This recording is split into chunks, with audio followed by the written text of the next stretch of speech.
Que l'amour du Père, la grâce de notre précieux Jésus-Christ, la communication du Saint-Esprit soit avec nous. Amen. Alors nous bénissons le Seigneur pour sa grâce, bien qu'il plaît. Merci beaucoup pour votre violence de venir dans la maison de l'Éternel. David dit, je suis dans la joie quand on me dit, allons dans la maison de l'Éternel. Il y a aussi la pluie, dont nous ne condamnons pas des personnes qui ne sont pas présentes ce soir parce qu'il plaît. Amen.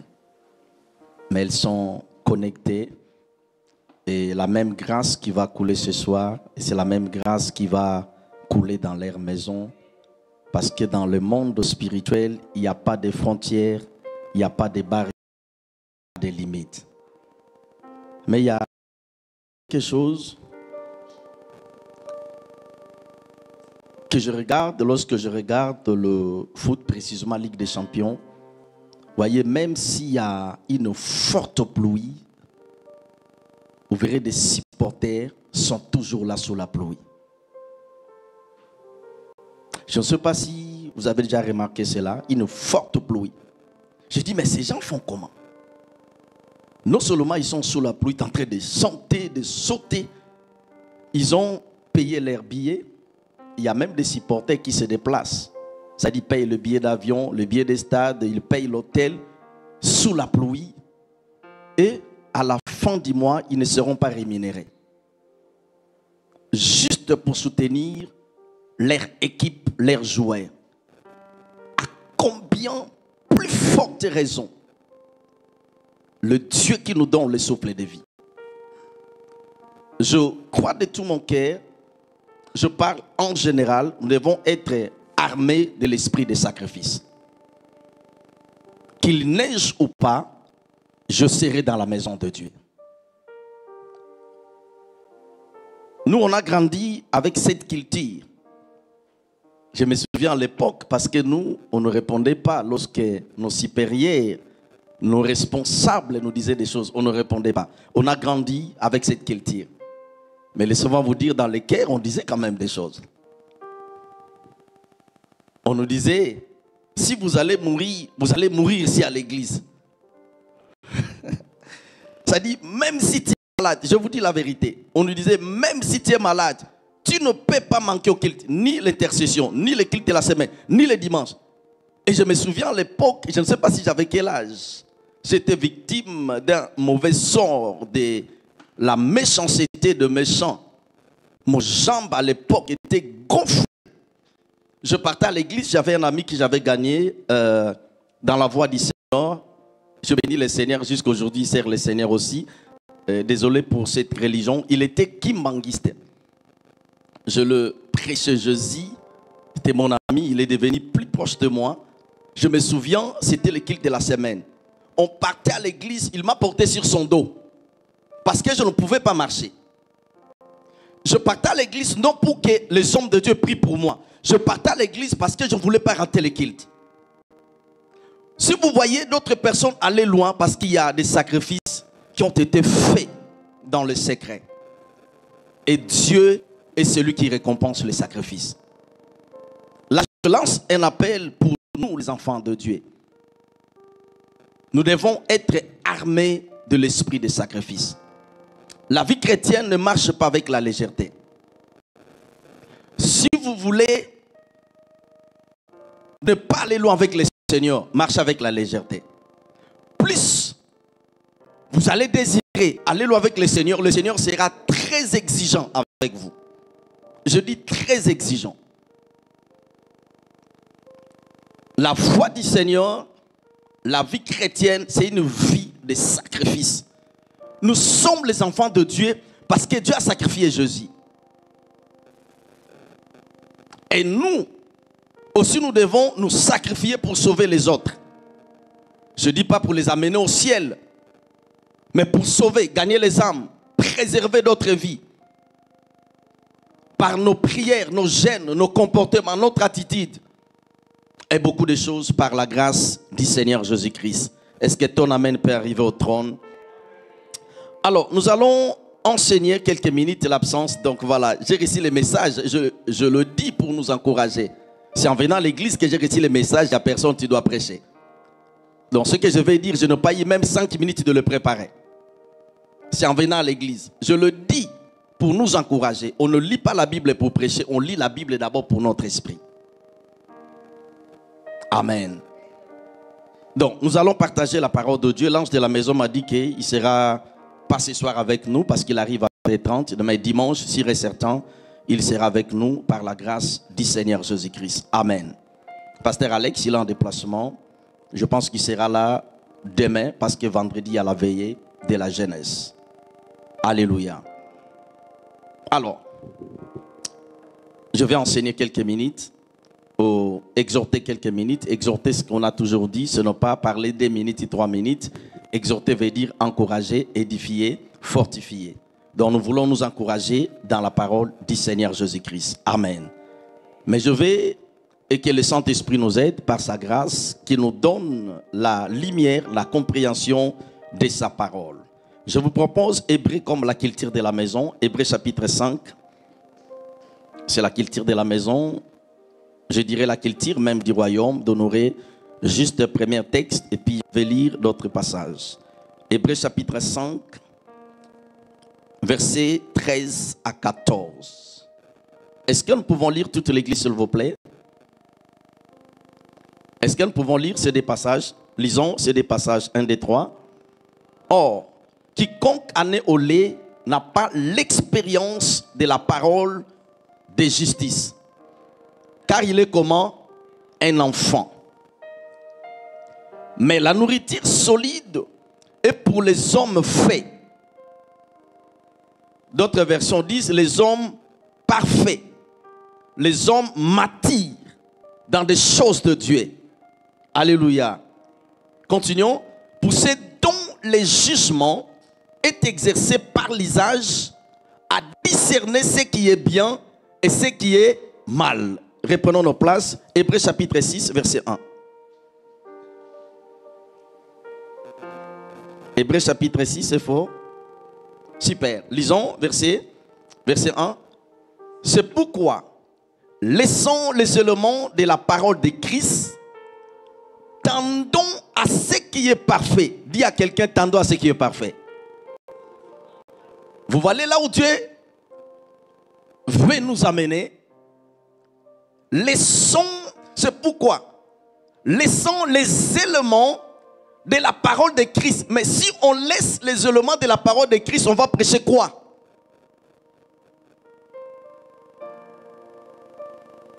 Si on laisse, la Bible dit c'est pourquoi, laissons les éléments de la parole de Christ. Tendons à ce qui est parfait. Continuons. Sans poser, oh my God, sans poser de nouveau le fondement du renoncement aux œuvres mortes, de la foi en Dieu, de la doctrine de baptême, de l'imposition de main, de la résurrection des morts et du jugement éternel. Oh my God. Vous savez, quand vous lisez certains passages dans la Bible, vous pouvez devenir fou en fait de la parole en fait. Si nous laissons l'imposition de main, il y a plusieurs baptêmes, le baptême d'eau, le baptême de l'esprit. Nous ne prêchons plus le renoncement du péché. Tendons à ce qui est parfait, mais nous allons prêcher quoi? Dieu appelle son église à la maturité spirituelle. J'aimerais que tu le dises avec foi à ton voisin, tendons à ce qui est parfait. Donc, allons un peu plus loin. Changeons de niveau. Tendons à ce qui est parfait. Parce que je ne peux pas comprendre que tu fasses 15 ans dans la vie chrétienne et que tu sois toujours tourmenté par un démon. Tendons à ce qui est parfait. Je ne peux pas comprendre que tu fasses 10 ans dans la vie chrétienne jusqu'à aujourd'hui qu'on t'exhorte sur la dîme. Ça n'existe pas. Vous voyez, Maman Suzanne, elle est dans la médecine, elle connaît de quoi je parle. Quelqu'un qui a fait la médecine 7 ans pour se spécialiser encore 2 ans, 9 ans, 11 ans.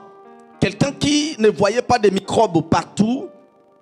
Mais le fait qu'il était dans l'université pendant 9 ans, 11 ans, 13 ans, après avoir fini ses études, on lui colle, il devient médecin, il commence à avoir des microbes partout.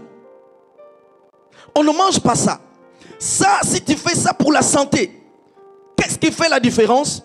Parce qu'on a téléchargé des informations dans son cerveau.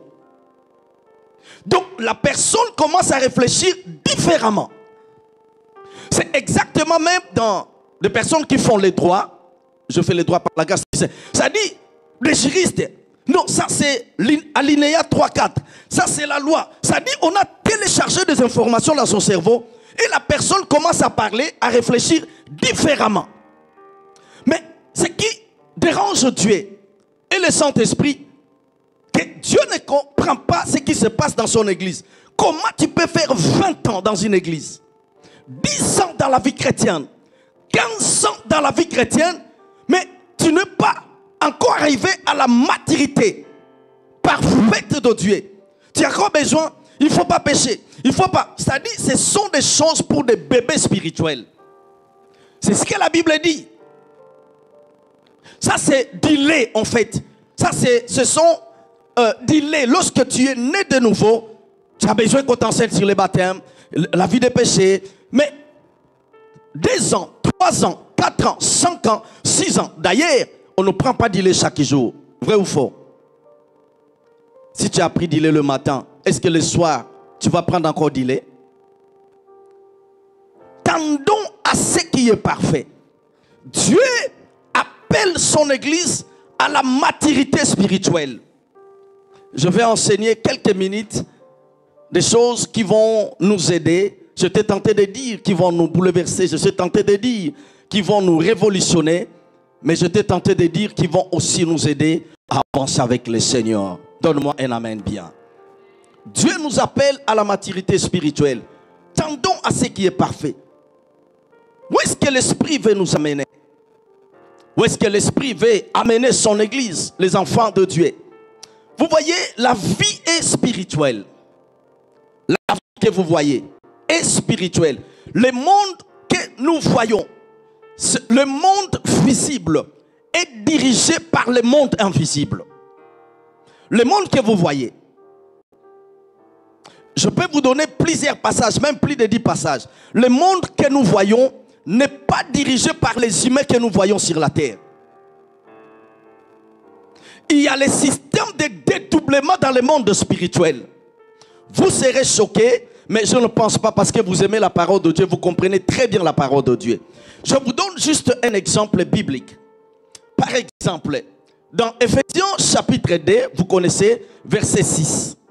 La Bible dit, il nous a ressuscités ensemble. Ok? Il nous a ressuscités, c'est-à-dire le Père, il nous a ressuscités ensemble avec Jésus. Il nous a fait asseoir en Christ dans le lieu céleste. Je pose la question à l'église. Est-ce que physiquement tu es dans le lieu céleste? Physiquement tu es à l'église. Physiquement tu es à l'île. Il nous a ressuscités ensemble. La Bible ne dit pas il nous fera asseoir. Il nous a fait asseoir. C'est-à-dire les gens voient par exemple Francis. Mais dans le monde spirituel, il y a encore un autre Francis. C'est ça ce que la Bible dit, tendons à ce qui est parfait.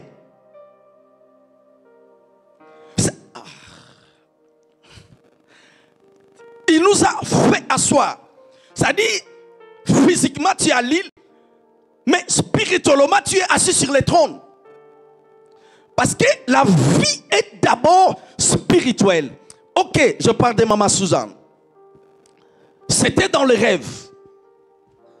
Je parle de Jacob. Nous connaissons son histoire.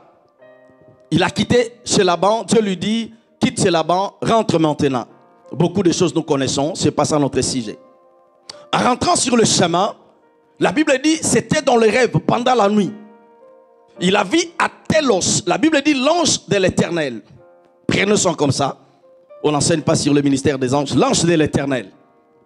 La Bible dit Jacob, c'était dans son rêve en fait. Il dormait.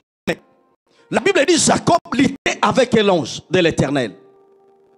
Écoutez, en fait, ça c'est la mauvaise traduction. Ce n'était pas l'ange de l'Éternel, c'est Dieu. Parce qu'il n'y a aucun ange qui peut changer le nom de quelqu'un sur la terre si ce n'est que Dieu.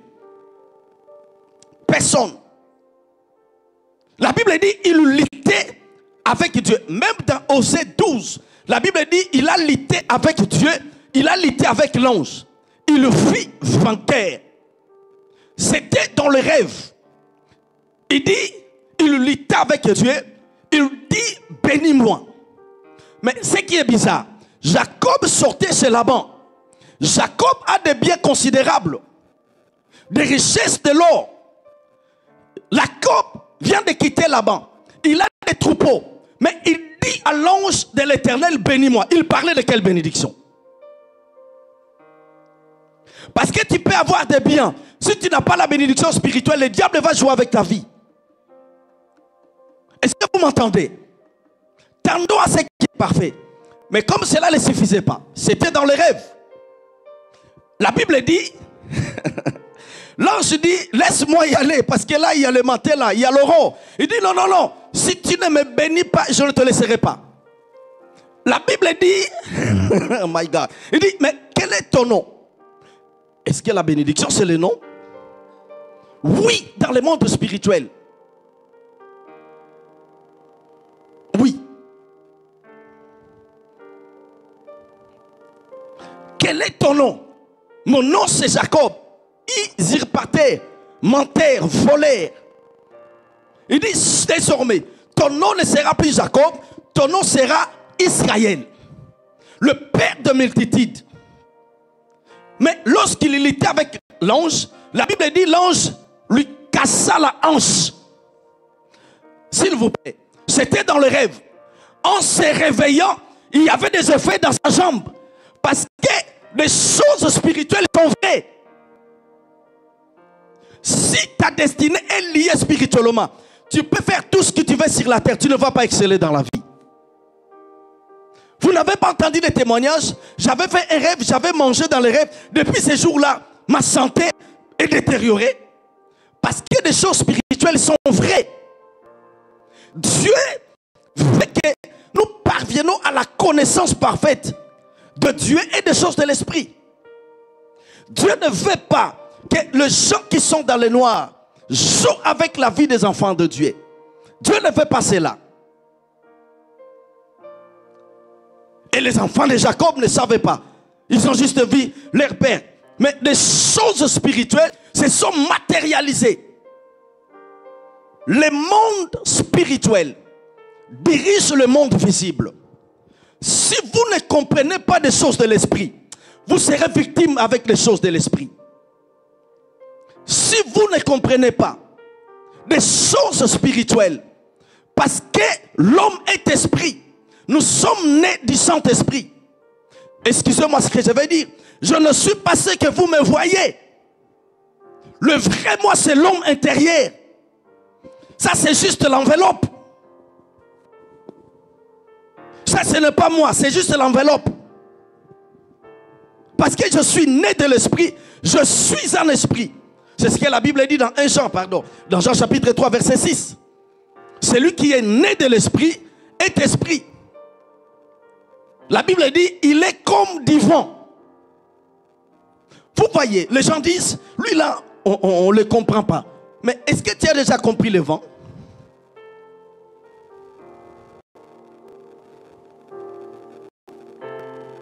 On ne peut pas comprendre un enfant de Dieu parce que tu es un mystère. Alors, je vous propose quelques textes. Bon, lisons, j'aimerais qu'on lise. Alors d'abord dans Éphésiens, ce que j'avais dit. Éphésiens, lisons 1 Corinthiens d'abord. Bon, commençons Éphésiens chapitre 2, verset 6. La version, j'ai proposé assez faux. Lisons la version parole vivante. C'est faux, s'il te plaît. Alors, vous voyez, la Bible dit oui. Par notre union avec le Christ, il nous a ressuscités avec lui et nous a transplantés. Vous voyez, la Bible dit dans le monde, parce qu'il y a plusieurs mondes.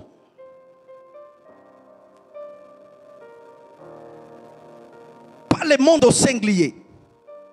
La Bible dit dans le monde céleste. Donc au-delà de ce monde que nous voyons, il y a d'autres mondes dans le monde spirituel.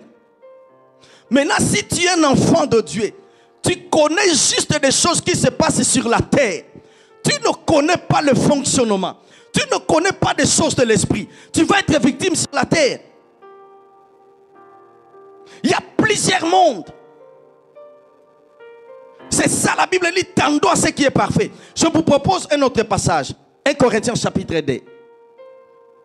1 Corinthiens chapitre 2.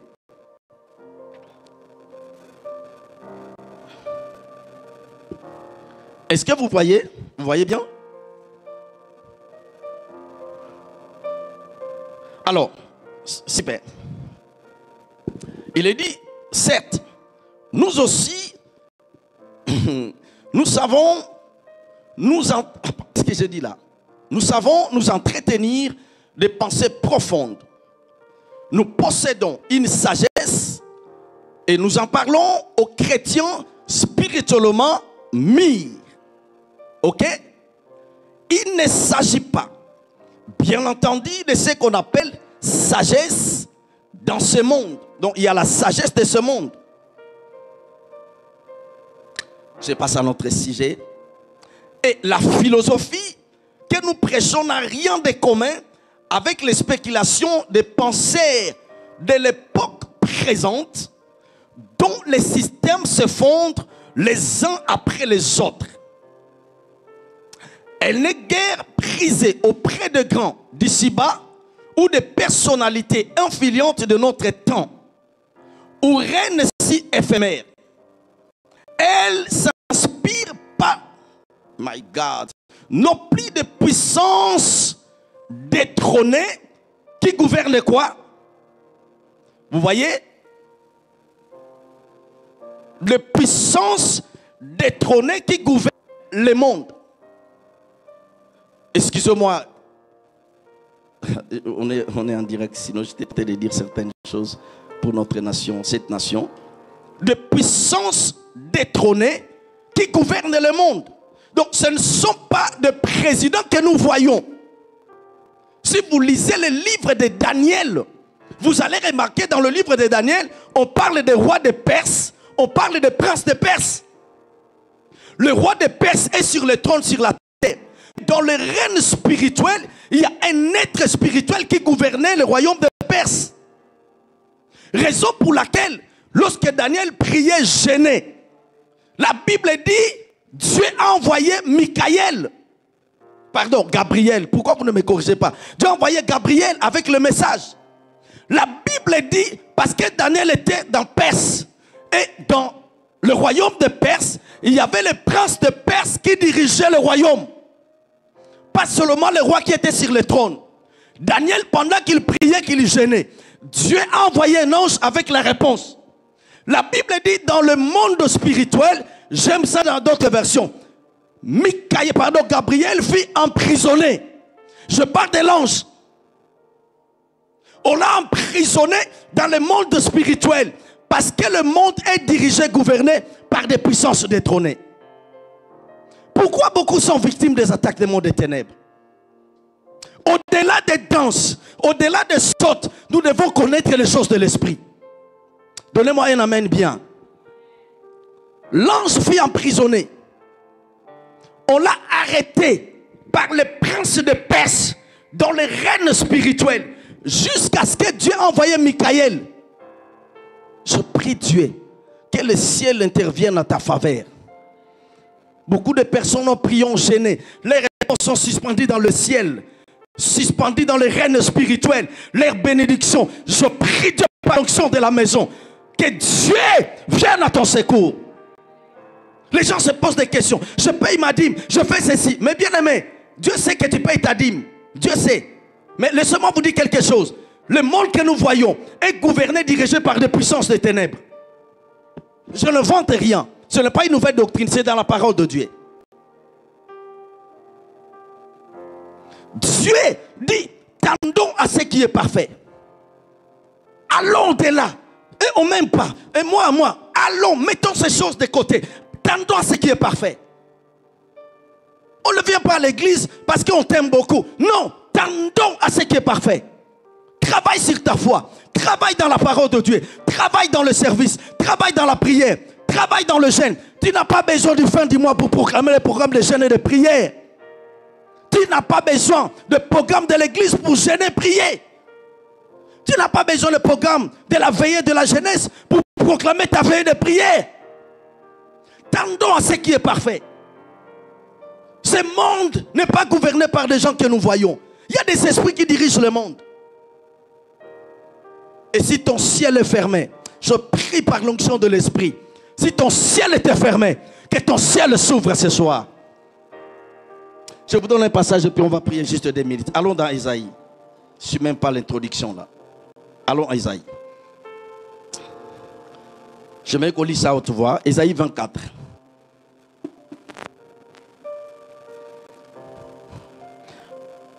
Oh my God.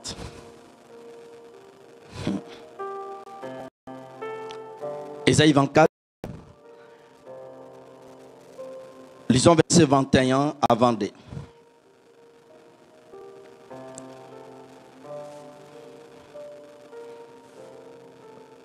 Est-ce que nous pouvons lire ces deux passages, l'église, s'il vous plaît, 1, 2, 3. En ce temps-là, l'Éternel châtiera dans le ciel l'armée. Vous voyez, lorsque la Bible dit en ce temps-là, l'Éternel châtiera dans le ciel l'armée d'en haut. Dieu ne parle pas des anges, il parle des anges déchus. Pourquoi Dieu va châtier? À cause de leur opération dans le monde spirituel. La Bible dit, et sur la terre, des rois de la terre. C'est-à-dire, ce sont des esprits qui gouvernent, qui dirigent les rois qui sont sur les trônes sur la terre. Et Dieu va frapper. Dieu va frapper.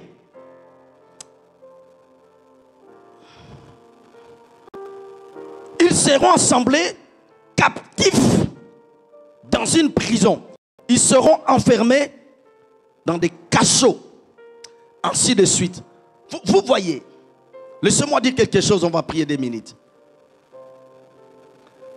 Je sais un exemple.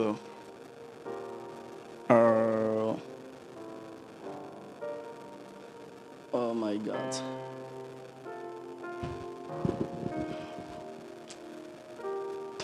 Ah là là là là là. Ok. Vous voyez par exemple, lorsque Jacob a été béni par son père Isaac, dans le livre de Genèse, Isaac est l'image de Messie. Je ne dirais pas dans l'Ancien Testament, parce qu'Abraham n'était pas dans l'Ancien Testament, Abraham n'était pas dans la loi, ni Isaac, ni Jacob. Mais c'est juste, on a mis ça, le livre de Genèse, dans l'Ancien Testament. Isaac dit des choses à Jacob. Il dit que Dieu te donne la rosée du ciel et que Dieu te donne la graisse de la terre. Plusieurs choses, mais je mentionne 2. La rosée du ciel et la graisse de la terre. Isaac, c'est un prophète parce que c'est le fils d'un grand prophète Abraham. Il a hérité la spiritualité chez son père Abraham. Il bénit à son tour Jacob au soir de sa vie. Il parle de 2 choses. Il dit la rosée du ciel et la graisse de la terre. En fait, la graisse de la terre, ce n'est pas seulement que la bénédiction. C'est-à-dire que la domination sur la terre.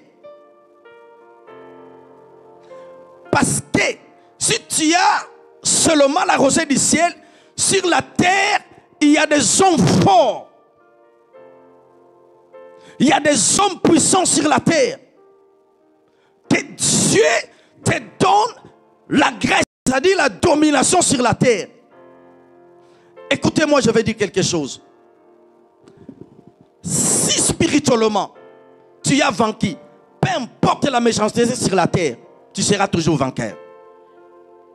Si ta destinée est liée spirituellement, raison pour laquelle nous voyons plusieurs déceptions, les problèmes, parce qu'il faut traiter d'abord les problèmes spirituels. J'ai donné ce témoignage plusieurs fois, même lorsqu'on parle des lances de la maison, on parle toujours de ces patriarches qui ont laissé des traces sur la terre. Je parle de qui? Le témoignage que j'ai toujours donné ici à l'église, je parle de Papa Aïgin, parce que dans les sacerdoces on dit pas Aïgin. Papa Aïgin, c'est le père spirituel de Papa David Oyedepo. Il est dans la gloire de Dieu. J'ai donné ce témoignage ici plusieurs fois. Il priait, Maman Suzanne, comme tu es en train de prier, de jeûner, il priait pour les finances. Parce qu'il était le pasteur de l'église. Mais sa vie était compliquée financièrement. Il ne pouvait pas payer les loyers, scolariser ses enfants à l'époque, en fait. Et puis il a commencé à prier, à jeûner, à chercher la face de Dieu. Comme l'église n'était pas loin de la maison, donc il allait prier à l'église. Pour venir prier à l'église, c'est très important. Un jour, il a trouvé grâce auprès du Seigneur. Le Seigneur lui est apparu. Le Seigneur lui dit plusieurs choses. Je vais mentionner des choses. Le Seigneur lui dit la première des choses. Il dit, tu veux prospérer. Tu veux la prospérité. Mais tu n'as pas la mentalité de la prospérité. Ça va, Delbert? Seigneur, lui, tu n'as pas la mentalité. Vous voyez, la prospérité, il faut avoir le mental. Ne soyez pas les gens qui disent, oh non, on vient à l'église. Non, on n'est pas des pauvres. Il faut venir à l'église propre. Nous représentons Dieu sur la terre. Ouais. Seigneur dit, tu as le mental de la pauvreté. Parce qu'on vous a toujours prêché, être spirituel, c'est être pauvre. C'est faux. Tu peux avoir des millions, des milliards, de maisons, des jets et continuer à aimer ton Dieu et à le servir. Seigneur lui dit, tu dois régler ce problème. D'abord la mentalité. Et la deuxième, parce qu'il y avait plusieurs choses dans la deuxième, Seigneur lui dit, ce n'est pas moi qui t'empêche à prospérer. Parce que tu payes ta dîme, je sais, ne me rappelle pas, je sais. Tu donnes tes offrandes, je sais, ne me rappelle pas. Seigneur lui dit, c'est Satan qui t'empêche de prospérer. Cela avait bouleversé sa théologie. Vous n'avez pas vu dans la Bible, dans Thessaloniciens, l'apôtre Paul dit, nous avons décidé, nous avons voulu vous rendre visite une fois, deux fois. Mais Satan nous a empêchés. Satan peut empêcher quelqu'un de prospérer dans la vie. Je vous l'ai dit. Je ne célèbre pas Satan, vous me connaissez. Seigneur lui dit, ce n'est pas moi, c'est Satan qui t'empêche de ne pas prospérer. Il dit, Seigneur, mais tu as dit, tu es le Tout-Puissant. Il dit, je suis le Tout-Puissant, mais vous avez mon autorité pour régler les problèmes contre les diables. Seigneur lui dit, lui a montré comment prier. Seigneur lui dit, maintenant, prends l'autorité sur Satan. D'abord, tu dois traiter le problème de ta mentalité. La Bible dit, l'homme est comme les pensées de son âme. Si tu ne penses pas à la prospérité, à l'excellence, il faut oublier cela. On n'est pas prospère d'abord lorsqu'on a des maisons de jet. On est prospère d'abord dans notre mentalité. Dans notre langage, notre attitude. Le Seigneur lui dit, maintenant prends l'autorité sur le diable. Le Seigneur lui a donné la formule. À mon nom, dit Satan, retire tes griffes, tes pattes sur mon argent, sur mes finances. Il a exercé l'autorité au nom de Jésus-Christ. Toi, Satan qui bloque mes finances. Toi, Satan qui bloque mon argent. Retire tes griffes, tes pattes sur mon argent. Au nom de Jésus-Christ. Seigneur lui a donné la troisième formule. Selon Hébreu, quels sont-ils des anges?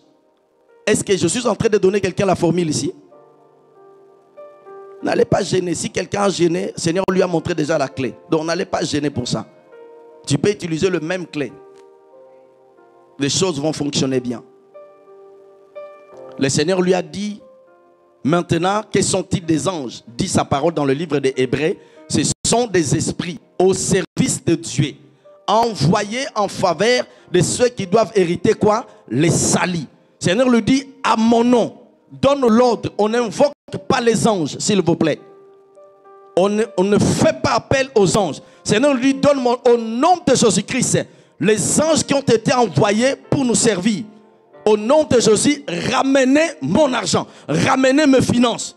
Et puis c'est tout, Seigneur dit c'est tout. Après quelques temps, des choses ont bougé. Tendons à ce qui est parfait. Au jour du bonheur, sois terré. Au jour du malheur, réfléchis. Pourquoi ma vie n'avance pas? Pourquoi il y a toujours les mêmes combats? Pourquoi il y a trop de déceptions? Pourquoi il y a trop d'échecs? Pourquoi il y a trop de marquer le pas, la stagnation? Il faut aller plus loin avec le Seigneur. Tendons à ce qui est parfait. Que Dieu bénisse sa parole.